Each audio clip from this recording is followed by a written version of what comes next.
لله نحمده ونستعينه ونستغفره ونؤمن به ونتوكل عليه ونعوذ بالله من شرور أنفسنا ومن سيئات أعمالنا من يهده الله فلا مضل له ومن يضلل فلا هادي له وأشهد أن لا إله إلا الله وحده لا شريك له وأشهد أن محمدا عبده ورسوله أما بعد فإن خير الحديث كتاب الله وخير الهدي هدي محمد صلى الله عليه وسلم وشر الأمور محدثاتها وكل محدثة بدعة وكل بدعة ضلالة وكل ضلالة في النار. أعوذ بالله من الشيطان الرجيم. بسم الله الرحمن الرحيم. كل نفس ذائقة الموت وإنما توفون أجوركم يوم القيامة فمن زحزح عن النار وأدخل الجنة فقد فاز وما الحياة الدنيا إلا متاع الغرور. رب اشرح لي صدري ويسر لي أمري واحلل عقدة من لساني يفقهوا قولي. رب زدني علما اللهم رب زدني علما. حاضرین مجلس، ہر قسم کی حمد و ثنا کبریائی و بڑائی اس اللہ رب العالمین کے لیے جو ہمارا خالق و مالک ہے، جس نے ہم سب کو اس کائنات کے اندر پیدا کیا. درود و سلام ہو تمام نبیوں پر، تمام رسولوں پر، بالخصوص ساتھی نبی جناب محمد رسول اللہ صلی اللہ علیہ وسلم پر. اللہم صلی وسلم و بارک علیہ. اوپر تو بات چل رہی ہے، اوپر میں چالو کرو.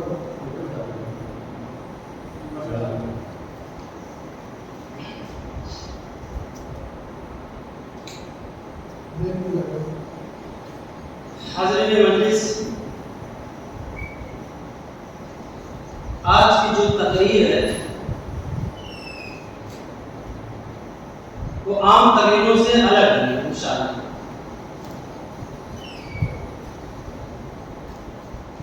کچھ مسائل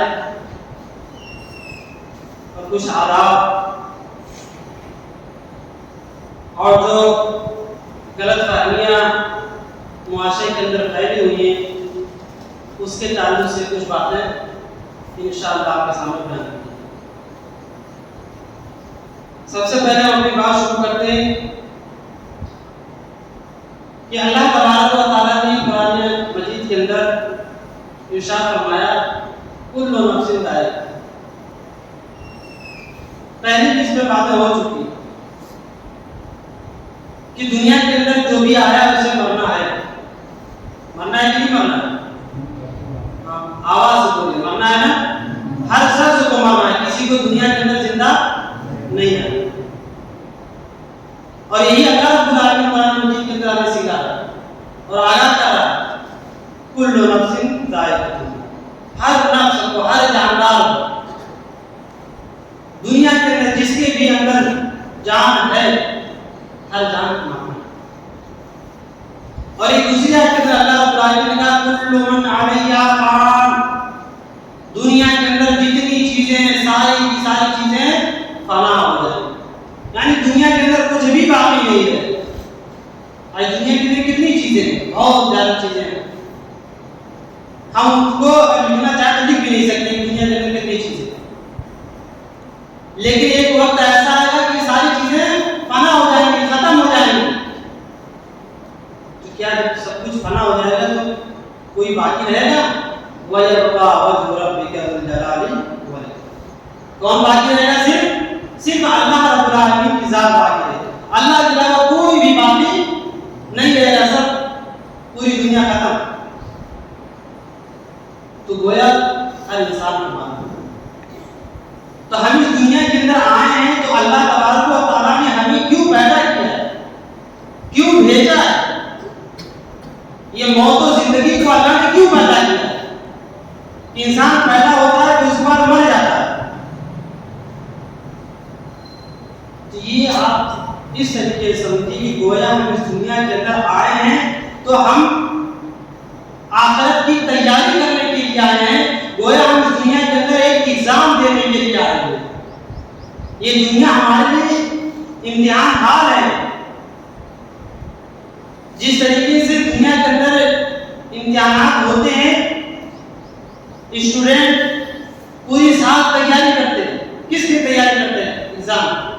اور ایگزام کے اندر بیٹھتے ہیں، پرچے ہمارے سامنے ہوتے ہیں، پرچے کو حل کرنا ہوتا ہے۔ جو بچہ پرچے کو پورا حل کرتا ہے وہ بچہ کامیاب ہوتا ہے کہ نہیں ہوتا؟ جو پورے سوالات کے جواب دے دیتا ہے وہ اچھے نمبر سے پاس ہو جاتا ہے، فرسٹ آ جاتا ہے، اس کو انعامات بھی ملتے ہیں۔ لیکن جو سوالوں کے جواب نہیں دے پاتا ہے فیل کرتے ہیں، وہ فیل کرتے جاتا ہے۔ یا یوں کریے کہ دنیا کے اندر اسے پھر دوبارہ چانس بھی دے دیا جاتا ہے، لیکن ہم جو دنیا کے اندر آئے ہیں ہمیں صرف ایک ہی بات، یہی موقع جو ملا ہمیں بس یہی ہے، دوبارہ میں چانس نہیں دیا ہے۔ اور اللہ رب العالمین نے پرچہ بھی آؤٹ کر دیا۔ ہم اسکول کے اندر ایگزام دینے جاتے ہیں، پرچہ آؤٹ نہیں ہوتا ہے، ہمیں سوالات نہیں بتلائے جاتے کہ یہ سوال آئے ایگزام کے اندر تیاری کرو، لیکن اللہ تبارک و تعالیٰ نے سوالات کو بھی آؤٹ کر دیا ہے کہ انسان جب قبر کے اندر جائے گا تو فرشتہ اس کے پاس آئے گا، سوال کرے گا۔ کیا سوال کرے گا؟ من ربک، تمہارا رب کون ہے؟ ہمارا رب کون ہے؟ کس کو معلوم؟ کسی کو معلوم ہے ہمارا رب کون ہے؟ بولو ہاں۔ تو کیا سوال ہوگا قبر کے اندر کہ من رب ہوگا، تمہارا رب کون ہے؟ دوسرا سوال کیا ہوگا؟ ما دین ہوگا، تمہارا دین کیا ہے؟ ہمارا دین کیا ہے؟ اسلام۔ تو دوسرا سوال کیا ہوگا؟ ما دین ہوگا، تمہارا دین کیا ہے؟ تمہارا مذہب کیا ہے؟ اور تیسرا سوال ہوگا من نبی ہوگا، تمہارے نبی کون ہے؟ ہمارے نبی کون ہے؟ صلی اللہ علیہ وسلم۔ تو یہ تین سوالات قبر کے اندر کی جائیں گے، اور کہیں آتا ہے کہ چوتھا بھی سوال ہوگا، یہ ساری باتیں تمہیں کس طریقے سے پتا چلے؟ تو جواب دے دیجیے محمد صلی اللہ علیہ وسلم کے اوپر جو قرآن نازل ہوا، جو دین لے کر آئے تھے، اسی کے ذریعے ہمیں پڑھا۔ تو گویا آپ یوں سمجھیں کہ تین سوالات قبر کے اندر کیے جائیں گے۔ اب سارے لوگوں کو معلوم ہے کہ نہیں؟ لیکن اب یہ تین سوالات کے جواب وہی آدمی دے پائے گا جو اس کی تیاری کرے۔ اگر ہمیں اسکول کے اندر سوالات بتلا دیے جائیں تو کیا ہم پاس ہو جائیں گے بغیر تیاری کیے؟ نہیں، ہم اس کی تیاری کریں گے۔ بھائی یہی سوال آئے ایگزام، ٹیچر نے بتلاتے یہی سوالات آئیں گے ایگزام کے اندر، ہم اس کی جنگ کی تیاری کریں گے، کیونکہ اب پرچہ آؤٹ ہو چکا ہے۔ اب اس کے باوجود جو تیاری نہ کر سکے اس سے بڑا بدنصیب اور کون ہو سکتا؟ تو اللہ تبارک و تعالیٰ نے پرچہ آؤٹ کر دیا کہ یہ تین سوالات قبر کے اندر کیے جائیں گے، اور یہ تینوں کے سوالات وہی آدمی دے پائے گا جو دنیا کے اندر اس کی تیاری کی ہے۔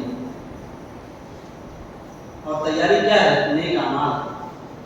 اللہ رب العالمین نے قرآن مجید کے اندر ارشاد فرماتا ہے وَلَنَبْلُوَنَّكُمْ بِشَيْءٍ مِّنَ الْخَوْفِ، یہ سورہ ملک اٹھائیے، تبارک الذی بیدہ الملک وہو علی کل شیء قدیر الذی خلق الموت والحیاۃ لیبلوکم ایکم احسن عملا۔ کہ اللہ تبارک و تعالیٰ نے ہمیں اس دنیا کے اندر جو پیدا کیا ہے، اور موت و زندگی کو اللہ رب العالمین نے جو بنایا کہ انسان پیدا ہوتا ہے پھر مر جاتا ہے، تو ایسا اس لیے اللہ نے کیا ہے کہ تاکہ ایکم احسن عملا، کہ تمہیں آزمائے کہ تمہیں عمل کے اعتبار سے کون اچھا ہے، یعنی کون لوگ ہیں تمہیں جو اچھے عمل کرتے ہیں، نیک عمل کرتے ہیں، نماز روزے کی پابند کرتے ہیں۔ تو اگر ہمارے اعمال اچھے نہیں ہوں گے تو ہم قبر کے سوالات جو کیے جائیں گے قبر کے اندر، ہم اس کا جواب نہیں دے سکتے۔ قبر کے سوالات، قبر کے اندر جو فرشتے سوال کریں گے اس کے جوابات وہی لوگ دے پائیں گے جنہوں نے دنیا کے اندر اچھے اعمال کیے ہوں، نبی کے طریقے پر عمل کیا ہوگا، قرآن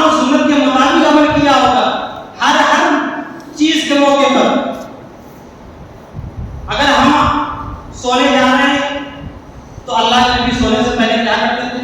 ہمیں ان کے طریقے پر ہم کھانا کھانے جا رہے ہیں تو اللہ کے نبی صلی اللہ علیہ وسلم کس ہاتھ سے کھانا کھاتے تھے، کھانا کھانے سے پہلے کیا پڑھتے تھے، ہم اس طریقے پر ہمیں عمل کرنا ہے۔ اللہ کے نبی صلی اللہ علیہ وسلم شادی بیاہ آپ نے کیسے کی، کیسے کرنے کا حکم دیا، ہم شادی بیاہ ویسے کریں گے تب ہمارا عمل اچھا ہوگا۔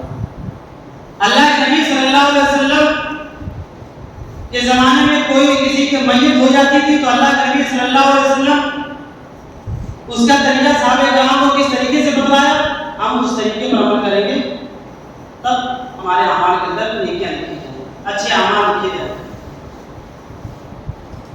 لیکن آج کے دور کے اندر آج دیکھیے کتنے معاشرے کے اندر جہالت بھری پڑی ہے۔ کوئی انسان سمجھنے کے لیے تیار نہیں ہے کہ دین کی باتیں کیا ہے، دین ہمیں کیا سکھاتا ہے۔ بس ہمارے دل کے اندر یہ کہ بس ہم کچھ ہیں، ہماری بات کرنی نہیں چاہیے، ہم نے جو کہہ دیا وہی لوگ کریں۔ یہ اسلام نہیں ہے، یہ دین نہیں ہے، یہ نبی کے اللہ اور رسول کی تعلیم نہیں ہے کہ ہم جو کہتے ہیں بس ہماری بات مانی جائے، پھر سامنے والا چاہے وہ دین کی باتیں کرے، قرآن حدیث کی باتیں کرے، اس سے مطلب نہیں۔ ہم جو بات عرض کرتے ہوئے آئے ہیں وہی ہونا چاہیے۔ آج جہالت ٹوٹ ٹوٹ کے بھری پڑی، ہم بس یہ سمجھتے ہیں کہ بات جو چلا آ رہا ہے اور یہ کسی سے ہم نے سن لیا ہے تو بس ہم بڑے علامہ بن گئے، ہم بڑے دین کے ٹھیکیدار بن گئے ہیں۔ اب چاہے کوئی کتنا ہی بتائے کہ یہ چیز غلط ہے، ہمیں اس سے مطلب نہیں۔ کل کا دن گزرا، آپ نے دیکھا جنازہ رکھا ہوا ہے، وہیں پر زور زور سے لوگ چلا رہے، چیخ رہے، چلا رہے، گویا یہ مردے کی بے حرمتی کی جا رہی ہے، یہ میت کے ساتھ بے حرمتی کی جا رہی ہے، اس کے سامنے چیخا جا رہا ہے، چلایا جا رہا ہے، اپنی باتیں منوانے کی کوشش کی جا رہی ہے، یہ بے حرمتی ہو رہی ہے۔ اور اسی طرح جہالت کی وجہ سے اگر انسان پڑھا لکھا رہتا تو ایسی باتیں نہیں، یہ جہالت کی وجہ سے کہ دین سے کچھ جانکاری نہیں، بس چیخو چلاؤ۔ ایک طریقہ ہوتا ہے کسی چیز کے سمجھانے کا، بتانے کا طریقہ ہوتا ہے، انسان سنجیدگی کے ساتھ بتلائے بھائی جی ایسے نہیں ایسے کرو، ایسے نہیں ایسے کرو، طریقہ ہوتا ہے اس کو سمجھانے۔ لیکن ٹھیک ہے چلا اسی طریقے سے جنازے کے تعلق سے کیا صحیح ہے کیا غلط ہے کسی کو نہیں۔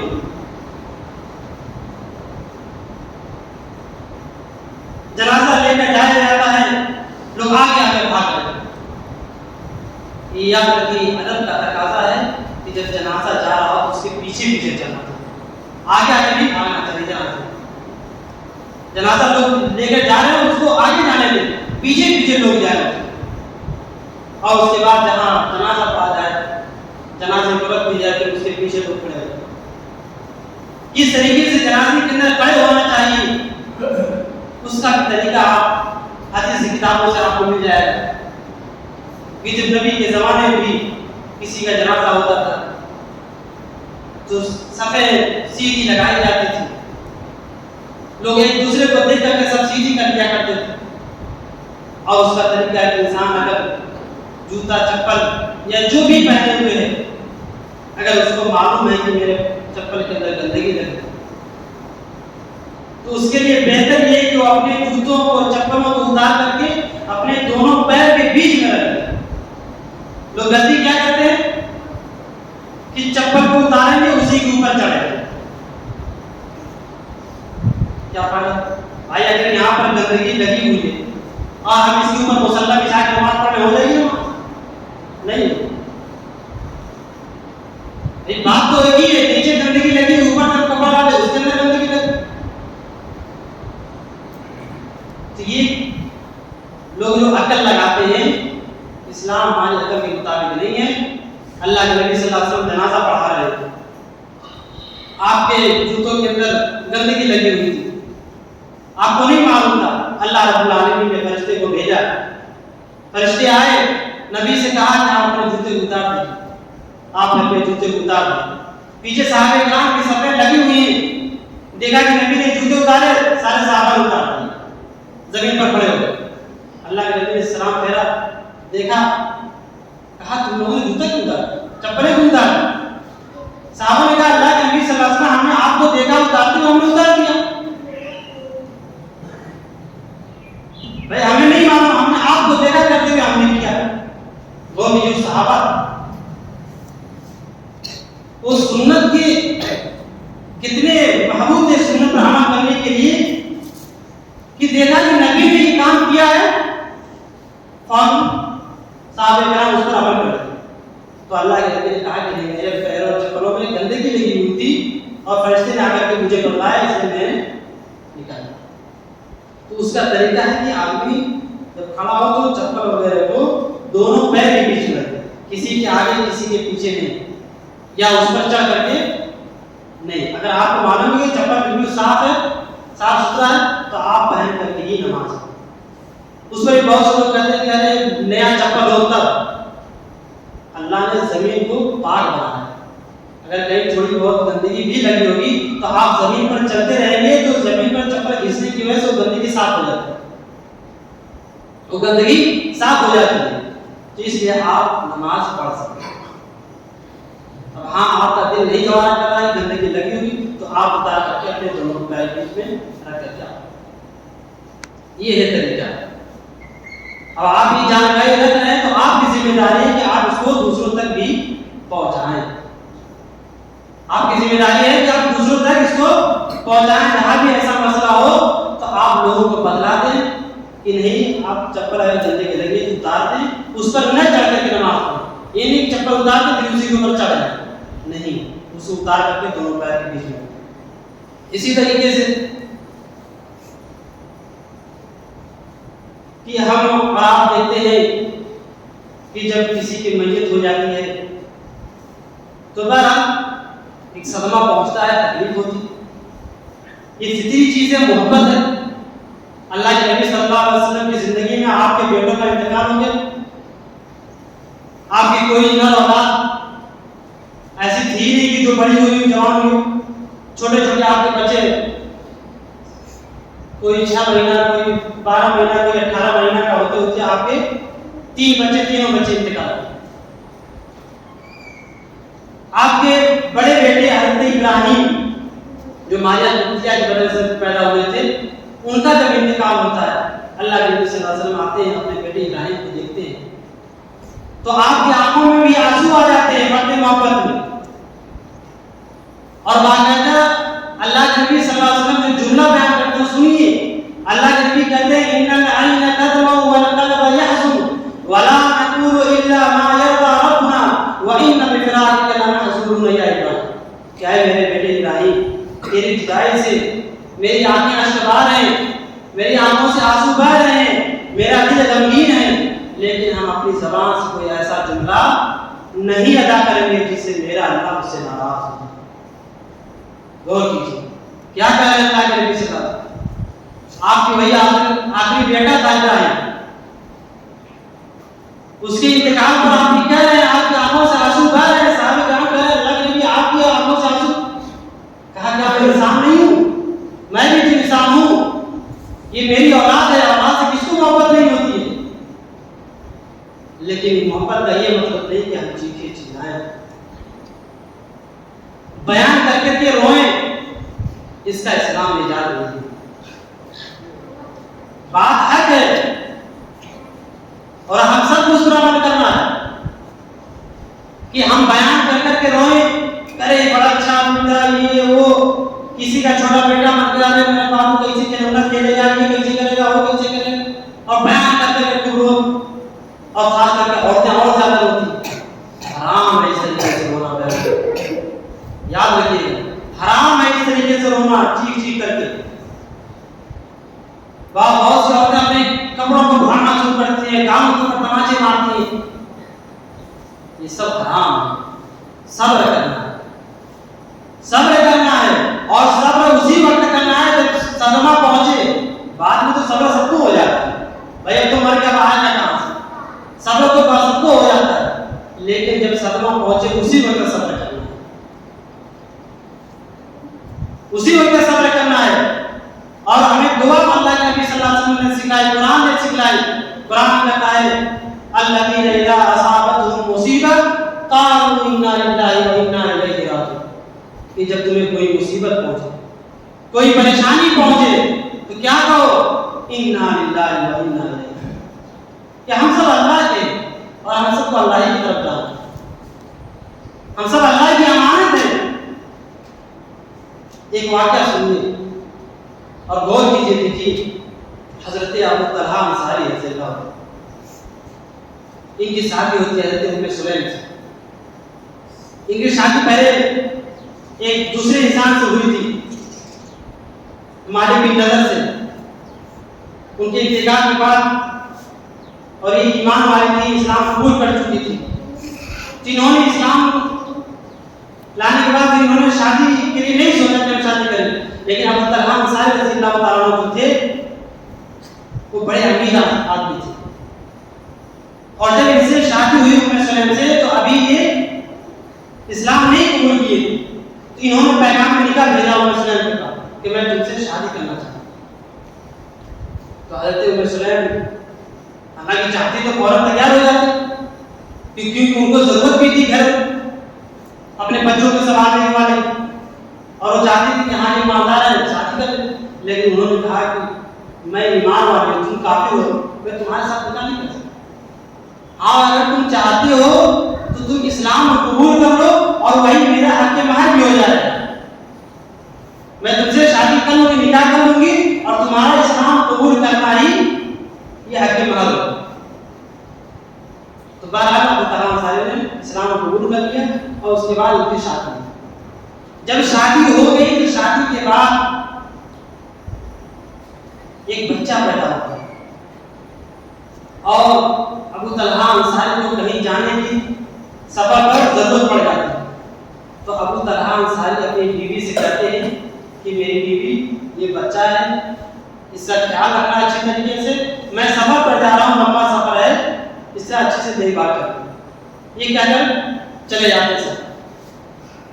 جس دن ابو طلحہ انصاری رضی اللہ تعالیٰ عنہ گھر آتے ہیں، اور غور سے سنیے، ایک ایمان والی جو عورت ہوتی ہے اس کی صفت کیسی ہوتی ہے، اس کا کردار کیسا ہوتا ہے، وہ دیکھیے کہ جس دن ابو طلحہ انصاری گھر آتے ہیں اسی دن ان کے اس بچے کا انتقال ہوتا ہے. حضرت ام سلیم کو معلوم کہ ہاں میرے شوہر آ رہے ہیں. تو یہ کیا کرتے ہیں کہ اپنے بچے کو، مرے ہوئے بچے کو جس کا انتقال ہو چکا ہے، اس بچے کو کپڑے میں لپیٹ کر کے ایک کونے میں رکھتے ہیں. اور جب حضرت ابو طلحہ گھر آتے ہیں تو حضرت ام سلیم کو اچھے طریقے سے تیار ہوتی ہے. تیار ہونے کے بعد جو زینت کرتی ہے، تیار ہوتی ہے. تیار ہونے کے بعد ابو طلحہ انصاری یعنی اپنے شوہر کا ویلکم کرتی ہے، خوش آمدید کرتی ہے، گھر کے اندر ان کو داخل کرتی ہے. دور سے آئے تھکے ہوئے تھے، کہا بھائی باپ ہے، دور سے آئے، بیٹے کی فکر ہوگی، بھائی بیٹا کہاں ہے، میں دیکھتا ہوں اپنے بیٹے. کہا میری بیوی، میرا بیٹا کہاں ہے؟ کہا آپ کا بیٹا آرام سے سو رہا ہے، اسے کوئی پریشانی نہیں. آپ پہلے ہاتھ دھو لیجیے، تیار ہو جائیے، آپ ناشتہ وغیرہ کر لیجیے. سب کچھ کرایا، ناشتہ پانی سب کچھ کرایا. پھر پوچھے بیٹا کہا وہ سو رہا ہے، آپ اس کی چنتا کریں. اس کے بعد طلحہ انصاری کی بیوی اپنے شوہر کو سلاتی ہیں، ان کے ساتھ سوتی ہیں، اور اپنا جو پرسنل کام ہے، اپنا کام بھی ان کا ہو جاتا ہے. اس کے بعد صبح ہوتی ہے، پھر ابو طلحہ انصاری پوچھتے ہیں میرا بیٹا ہے. تو حضرت ام سلیم دیکھیے کس طریقے سے سمجھا رہی ہے اپنے شوہر کو. تو اپنے شوہر سے ایک سوال کرتی ہے کہ میں آپ سے ایک سوال پوچھ رہی ہوں، آپ اس کا جواب دیں. کہا کیا؟ کہا یہ بتائیے کہ اگر کوئی شخص ہو کچھ ہمیں دے رکھنے کے لیے امانت کے طور پر، اور پھر کچھ دنوں کے بعد وہ اپنی امانت مانگے، تو کیا ہمیں برا ماننا چاہیے یا ہمیں انکار کرنا چاہیے یا منع کرنا چاہیے؟ تو ابو طلحہ انصاری کا نہیں، یہ اس کی امانت ہے، اس نے لے لیا یا وہ مانگ رہا ہے تو بالکل اس میں کوئی حرج کی بات نہیں، بھائی اس کی امانت ہے، وہ جب چاہے لے سکتا ہے۔ جب ابو طلحہ انصاری نے جواب دیا کہ جس کی امانت ہے اگر وہ لینا چاہے تو ہم کچھ نہیں کر سکتے، ہمیں دینا ہی ہے، تو ان کی بیوی نے کہا ابو طلحہ اللہ نے بھی ہمیں جو امانت دی تھی اللہ نے دی، کیا کہا؟ اللہ نے جو ہمیں امانت دی تھی بیٹے کی شکل میں، اللہ نے اس امانت کو لے لیا ہے، وہ اللہ کی امانت تھی، اللہ نے لے لیا ہے۔ آپ کا بیٹا انتقال کر چکا ہے اور آپ کا بیٹا وہاں پر سویا ہوا ہے، کپڑے کے اندر لپٹا ہوا ہے۔ ابو طلحہ انصاری ہل جاتے ہیں اور غصے میں آتے ہیں، بولتے ہیں، اپنی بیوی کے اوپر ناراض ہوتے ہیں کہ تو کتنی بیکار عورت ہے، کتنی بیکار عورت ہے کہ میرا بیٹا گھر کے اندر اس کی لاش پڑی ہوئی ہے اور تم مجھے کھانا کھلا رہی میرے ساتھ سو رہی ہو، میں ابھی جاتا ہوں اللہ کے نبی صلی اللہ علیہ وسلم تمہاری شکایت کرتا ہوں۔ فوراً بھاگے ہوئے گئے اللہ کے نبی صلی اللہ علیہ وسلم کے پاس، اللہ کے نبی سے پورا واقعہ بتایا۔ اللہ کے نبی صلی اللہ علیہ وسلم نے کہا کہ تمہاری بیوی نے جو کیا بالکل صحیح کیا تمہارے ساتھ، ایک نیک بیوی کی نیک عورت کی یہی صفت ہے اور اس نے جو کیا ہے تمہارے ساتھ بالکل صحیح کیا ہے اور صحیح بات ہے، کیونکہ شوہر دور دراز سے سفر کر کے آ رہا ہے اور گھر کے اندر داخل ہوا اور تابع ہوتی ہے کہ اس کی بیوی کا تمہارا بچہ مر گیا، شاید اس کو اٹیک پڑ جائے، اسے صدمہ تک آتا ہے انہیں۔ تو ایک نیک بیوی جو ہوتی ہے وہ حالات کو سمجھنے والی ہوتی ہے کہ کون سی بات ہے کس طریقے سے سمجھانی چاہیے۔ کیا ان کو تکلیف نہیں تھی بیوی کو؟ ان کو بھی تکلیف تھی، لیکن وہ سمجھانا چاہتی تھی اپنے شوہر کو، اور صبر کی چٹان بنی رہی کہ بیٹی گھر کے اندر لاش موجود ہے اس کے باوجود۔ تو یہی ایک عورت کی پہچان ہوتی ہے، ایک عورت۔ اللہ ہم سب اللہ کی امانت ہیں اور ہم سب کو اللہ کی طرف جانا ہے، اس لیے گھر کے اندر کوئی بھی چھوٹا ہو بڑا ہو، باپ ہو ماں ہو بھائی ہو بہن ہو، جس کا بھی انتقال ہو جاتا ہے، فرد محبت میں تکلیف ہوتی ہے، ہونا بھی چاہیے، لیکن بابا سے بلند رونا چیخنا چلانا یہ حرام ہے، اسلام کے اندر اس کی جگہ نہیں ہے۔ اس لیے آپ کی ذمہ داری ہے کہ ایسے حالات جہاں بھی ہوں آپ سمجھائیں، اپنے گھر والوں کو سمجھائیں، عورتوں کو سمجھائیں۔ عورتیں تھوڑا جذباتی ہوتی ہیں، چونکہ زیادہ عورتیں آ بھی جاتی ہیں، اس لیے اور کچھ ہوتی ہیں دکھانے کے لیے بھی رونا شروع کر دیتے ہیں، زور زور سے چلاتی ہیں۔ یہ ضرورت ہے سمجھانے کی، ورنہ میں سمجھتا ہوں یہ کوئی محبت نہیں ہے کہ اسلام کہتا ہے کہ زور زور سے نہ رو چلاؤ اور ہم چیزیں چلائیں کہ محبت تھوڑی، تو گویا ہم گنہگار ہو رہے ہیں۔ محبت تو یہ ہے کہ ہم ان کے لیے دعا کریں، مغفرت اللہ سے دعا کریں کہ اللہ جو ہمارا بھائی ہمارا باپ بیٹا جو مر گیا ہے، اللہ اس کی غلطیوں کو معاف کر دے، اللہ اس کی مغفرت فرما، ان کے لیے دعا کریں اور جہاں تک ہو سکے ان کے لیے صدقہ و خیرات کریں، کیونکہ یہی چیزیں اس مرنے والے کو فائدہ پہنچائیں۔ آئیے حدیث سناتا ہوں۔ اللہ کے نبی صلی اللہ علیہ وسلم کی حدیث، اللہ کے نبی صلی اللہ علیہ وسلم ارشاد فرماتے ہیں اذا مات الانسان انقطع عنه عمله الا من ثلاث صدقه او جاريه او علم ينتفع به او ولد صالح يدعو له، کہ جب انسان مر جاتا ہے، انتقال کر جاتا ہے، اس کے سارے اعمال منقطع ہو جاتے ہیں، یعنی سب بند ہو جاتے ہیں، یعنی دنیا کے اندر اسے جتنا کیا ہے اب اسی کا اس کو ثواب ملے گا۔ اب رہی جو قرآن خوانی وغیرہ، بہرحال یہ سب چیزیں درست نہیں ہیں، یہ سب چیزیں درست نہیں ہیں۔ اس لیے انسان جو عمل کر گیا وہی اس کو فائدہ ملے گا، اور اس کے علاوہ کس چیز کا فائدہ ملے گا وہ اس حدیث کے اندر انسان جب انتقال کر جاتا ہے تو اس کے اعمال منقطع ہو جاتے ہیں سوائے تین چیزوں، کیا؟ الا من ثلاث صدقۃ او جاریہ اور علم ينتفع به او ولد صالح يدعو۔ تو پہلی چیز کیا ہے؟ صدقہ جاریہ، یعنی مانگنے والا اگر صدقہ کر جائے، اور صدقہ کسی بھی طرح کا، کہیں مسجد بنوا دیا، کہیں نلکا لگوا دیا، کہیں پائپ لگوا دیا، یا کہیں کوئی ایسی چیز بنا دی جس سے لوگ فائدہ اٹھا لیں، جائز اچھی چیز کہ لوگوں کو اس سے فائدہ ہوگا. کہ انسان اگر مر گیا ہے تو جب تک لوگ اس سے فائدہ حاصل کرتے رہیں گے، فائدہ اٹھاتے رہیں گے، ان کو ثواب ملتا ہے.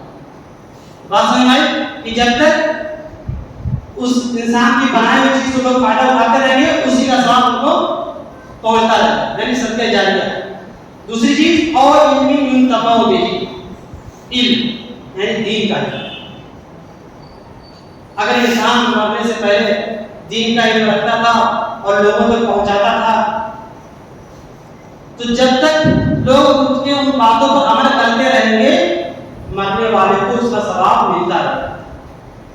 یعنی جب تک لوگ گویا ہم دین کی باتیں آپ تک پہنچا رہے ہیں، اگر اللہ نے میری باتوں کے ذریعے کسی کو ہدایت دے دی اور انسان نے عمل کرنا شروع کر دیا، تو میرے مرنے کے بعد مجھے اس کا ثواب ملتا رہے گا جب تک کوئی انسان عمل کرتا رہا.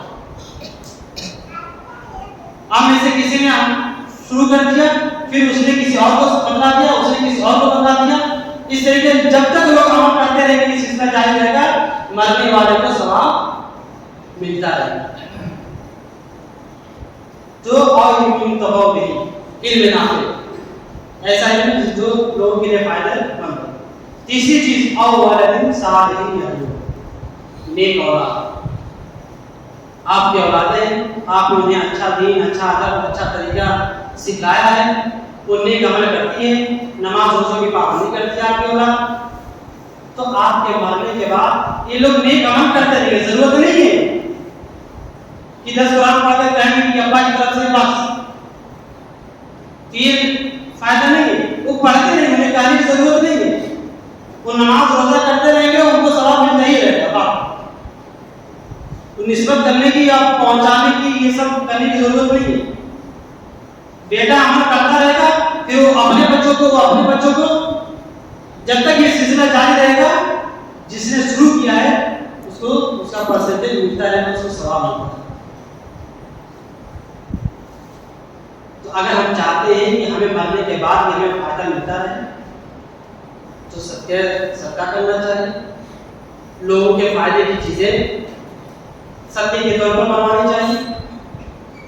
دین کے معاملے میں مدد کرنی چاہیے. اور اسی طریقے سے اپنی اولاد کو، اپنے بال بچوں کو اچھی تعلیم، اچھی تربیت دیتے رہنا چاہیے تاکہ وہ دین کے مطابق عمل کرتے رہیں. جب تک وہ عمل کرتے رہیں گے ہمیں ثواب اس کا ملتا رہے. تو اگر ہم چاہتے ہیں کہ ہمیں ثواب ملتا رہے تو ہمیں ان چیزوں پر عمل. تو آپ نے حدیث سن لی کتنی چیزوں کا ثواب ملتا ہے. مجھے کتنی چیزوں کا ملتا ہے؟ کوئی بتا. کتنی چیزوں کا مجھے کا ثواب ملتا ہے؟ 3 چیزوں کا. یہ قرآن خانی حدیث کے اندر نہیں آئی. بھائی قرآن خانی سے اگر جنت ملتی تو آپ کو معلوم ہوگا کہ میرا گاڑی بنی تھی، اس کے اوپر 3 مرتبہ بتائی گئی نہیں، کہیں مرتبہ قرآن پڑھے تھے اور مولانا لوگ جا کر پڑھے تھے، تب تک وہ جنت فردوس پہنچ جائے. ہے کہ نہیں؟ قرآن خانی سے انسان جنت نہیں پہنچتا. یہ ایک نئی چیز ہے. نبی کے زمانے میں کسی قبر کے اوپر یا کسی کے مرنے کے بعد قرآن خانی نہیں پڑھی.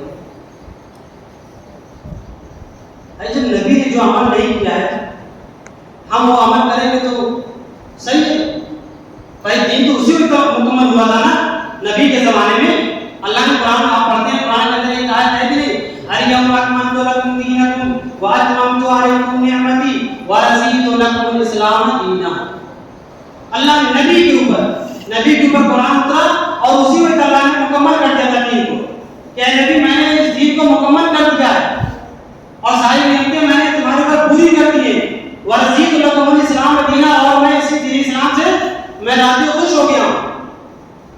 تو جب اسی وقت دین اسلام مکمل ہو گیا تھا تو کیا کوئی گنجائش ہے اسلام کے اندر کوئی نئی چیز داخل کرنے کی؟ تو جو بعد میں چیزیں داخل کی جا رہی ہے تو گویا اس کا اسلام سے تعلق نہیں ہے. اور ہماری نجات اسی وقت ہوگی جب ہم نبی کے طریقے پر عمل کریں. تو لہٰذا ہماری ذمہ داری ہے کہ ہم ہمیشہ کوشش کریں کہ نبی صلی اللہ علیہ وسلم کے بتائے ہوئے طریقے پر عمل کریں. ہماری کوشش ہونی چاہیے جو بھی بدعت و خرافات ہمارے معاشرے کے اندر ایجاد ہو رہی ہیں، ہم کوئی بھی عمل کرنے چاہیں تو پہلے اس کی تحقیق کرا لیں، پوچھ لیں کہ ہاں اس قرآن حدیث کے اندر اس کا ہے کہ نہیں، اگر نہیں ہے تو ہم اس سے بچیں. اسی طریقے سے آخری باتیں دوسرے مسائل کی طرف عورتوں کے تعلق سے کہ جس طریقے سے کل کا جو مسئلہ ہے، اگر عورت کی عدت کے تعلق سے عدت کیا ہوتی ہے، کتنی ہوتی ہے، بہت سارے لوگوں کو نہیں معلوم.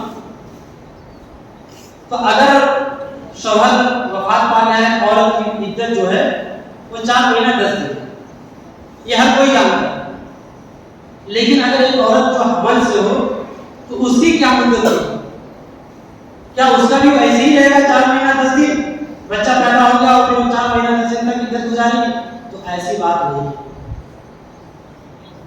اس کی مدت حمل والی عورت جس کے پیٹ کے اندر بچہ پل رہا ہے، اس کی مدت وضع حمل، یعنی جب تک بچہ پیدا نہیں ہو رہا تب تک وہ عدت گزارے گی، اور جس دن بچہ پیدا ہوا اس کی عدت ختم.